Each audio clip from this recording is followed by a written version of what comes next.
Chapter 16. Not a happy camper. There we go. This is what's happening. Silence. Alvin Ho! Uh-oh.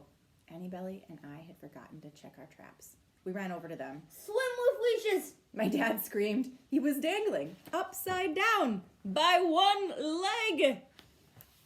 And his whole body was twisting like crazy, just like Houdini in the great upside down escape. Those bootless dripping bum Bailey better have an explanation for this, or sour on thee. I'll not be a man belly, swag belly death token. My dad was not a happy camper. And when my dad is not a happy camper, watch out. He will curse like Shakespeare. But it's not a mangle trap, I tried to explain. It's a dangle one. We're camping, not hunting and trapping, said my dad. He was very pink, almost red. Normally he is neither. Hey, Dad, said Annie Belly. you look like a great big piñata. You're definitely the biggest, fattest piñata I've ever seen, I added. Oops. I mean, you look great, Dad. I said, you'd definitely be a hit at a party. Oh, said my dad. He stopped twisting. And when piñatas stop swinging, they start spinning.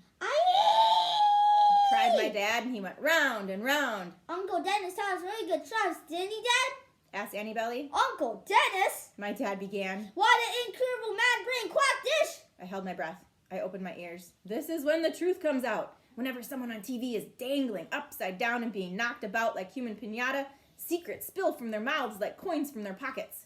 I leaned closer. My dad was about to tell me that my Uncle Dennis was a secret agent. I was sure of it. I see thee hang thou spongy rubber bitten jolt head, cried my dad. Then he really cried. Real tears, upside down. Setting traps was fun. But setting my dad free was not. I really wanted to help him, but I couldn't. I'm acrophobic. Acrophobic means fear of heights. So I ran into our tent, and I slipped on my Firecracker Man outfit and ran back.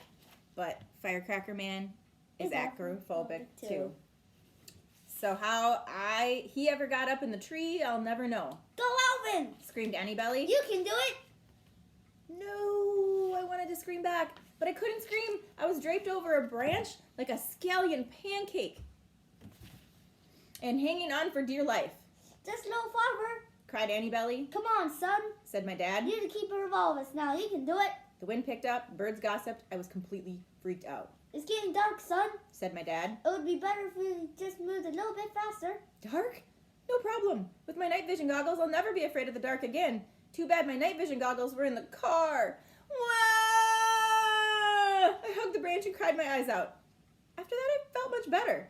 But I still couldn't move very fast. In fact, I don't think I moved at all. What you up to? Bouffalet's voice. He was breathless and his eyes were bouncing and rolling around like crazy, taking everything in. I was down at the lake when I heard a scream. It's our dad, cried Annie Belly. He stepped in one of our traps. Time for Night Vision Man, said Bouffalet. He lowered his night vision goggles onto his eyes and thumped himself on the chest. Hooray, said Annie Belly. But Night Vision Man did not move. What's the matter, son? asked my dad. Can you go up and give my son a hand? Silence. It was not a good sign. No, sir, Bouffalet began. I've never climbed a tree before in my life. I'm scared of heights.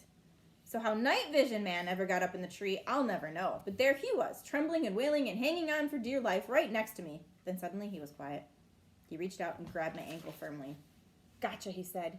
Night Vision Man won't let you fall no matter what. So I slowly slid out of the branch a millimeter. Took a long, long, long time. And when I finally got to where I needed to be, it got even scarier.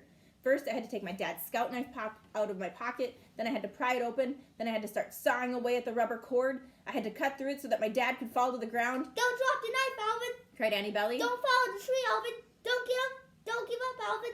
Annie Belly was trying to be helpful, but she really was not. She was on the ground, and I was up in the tree. But it's okay to cry, Alvin, said Annie Belly. One wrong move, you're going to be dead anyway.